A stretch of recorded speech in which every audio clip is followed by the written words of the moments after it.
and welcome back. We are now on week 4 of our 5 Tips series, and this week we are focusing on the film industry. To all producers out there or script writers that want to see their script come to life and maybe cannot get a producer, I'll be sharing 5 tips on how to fund your film. This is part 4 of our 5 Tips series, where I'll be sharing 5 tips each week that are helpful for businesses, small to medium-sized entities, artists, designers, innovators, photographers, and essentially anyone who has an idea and wants to create and protect it. I'll be sharing 5 tips on how to level up and take your business or craft to the next stage. And most importantly, protect what you create. These tips were formulated from questions that I am commonly asked and also from real-life client issues. If you missed the previous parts, be sure to check it out on my YouTube channel on Teresa Kalu Law. So let's get started. As the economy continues to be in a very volatile state, corporate funding for projects, especially projects such as film, are a bit difficult, especially in a time when businesses are watching every expense.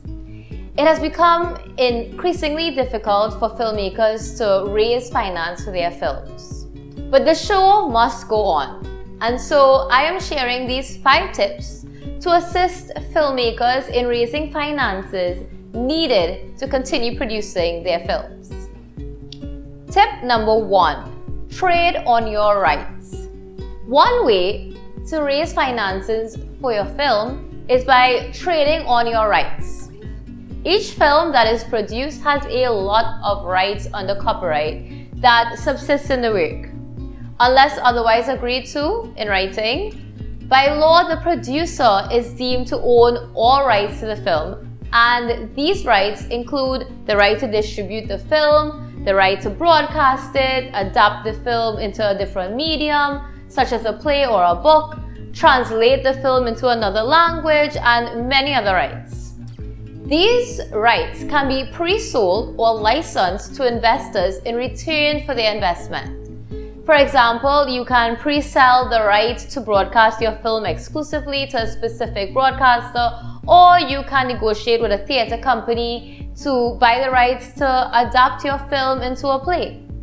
That way, you get money to finance your film and they have exclusive rights, most likely at a lower cost than they would have had to pay had the film been produced and been successful.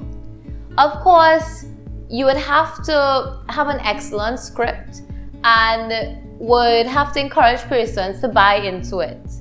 You need to determine how much ownership they would have, whether the rights are assigned to them or merely licensed for a period of time, and you would need to show how you plan to market your film to ensure that it turns a profit.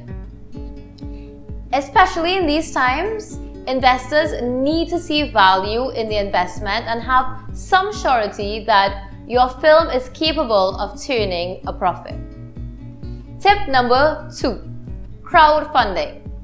This avenue has become increasingly popular over the years, and many films have utilized platforms such as Kickstarter and Seed and Spark to raise financing for their film.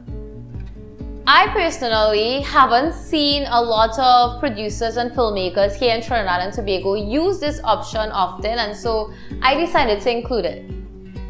For crowdfunding to be successful, you have to build a loyal following and fan base. You need to find persons who are interested in your genre of film and who support your work. You can help to grow a following by giving your followers a lot of insight into your work, showing your process, and taking them along on your journey step by step. This is a good source of financing as these finances do not have to be repaid, and it could form a great base to start your film. Another great benefit is that you can raise money internationally, so you're not just relying on local investors. Tip number 3, product placement. For those familiar with the James Bond franchise, which is possibly every filmmaker, we all associate Mr. Bond with his famous vodka martini.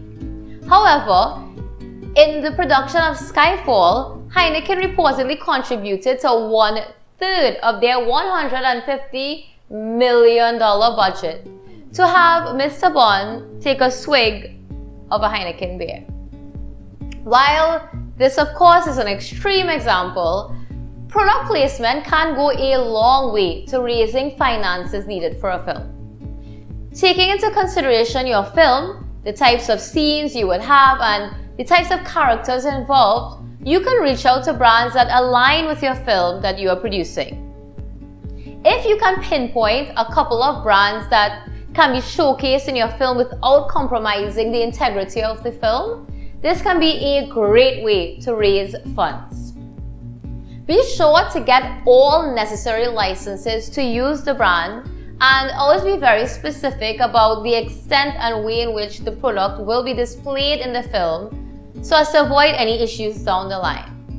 Brands are also going to want to know about your branding strategy, and so it will be helpful to have a proper pitch prepared to show the brands the value your film can bring to the products.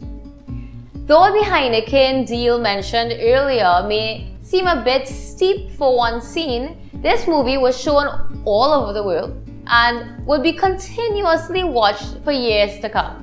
Therefore, it was not a one-time investment, but one that could bring returns over time. Likewise, you need to be able to show brands the long-term advantage of being featured in your film. Tip number 4, branding. I somehow continuously, every week, end up on the topic of branding and trademarking. And the reason for this is that it is relevant to every industry and can help businesses to build, and in terms of the film industry, it can help to fund your film and to make your film profitable. This tip is particularly useful for producers that have previous films or work, but can also be used by first-time producers. Whether you are a first-time producer or whether you have been producing for years, you need to create a brand or image for yourself and use this to raise financing for your film. If your brand is associated with quality work, or if you are a first-time producer and your branding is of high quality and properly reflects your work, chances are higher that investors will have confidence to invest in your work. Or, if you plan to use tip number 3, other brands would quicker work with you if they are confident that their brand ethos aligns with yours.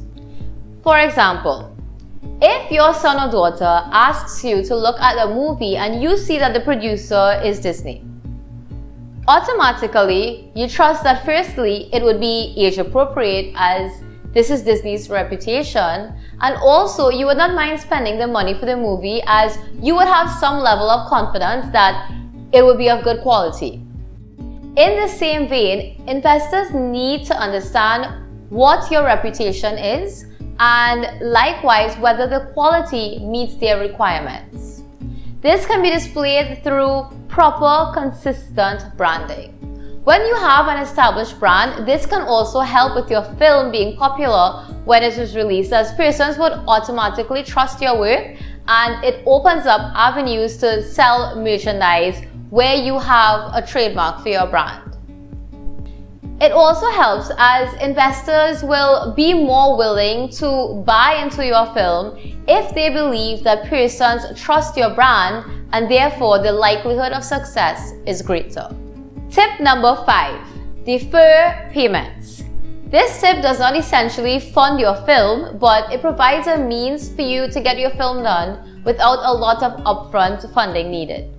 Some films have been made by actors, scriptwriters, directors, and crews agreeing to defer their payment. The hardest part of this would be, of course, convincing them to do this.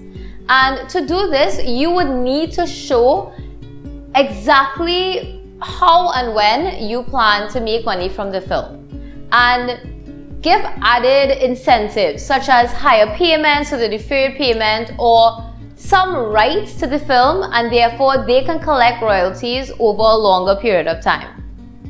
You would need to ensure that these agreements are properly recorded so that there are no issues later or no claim to rights in the film.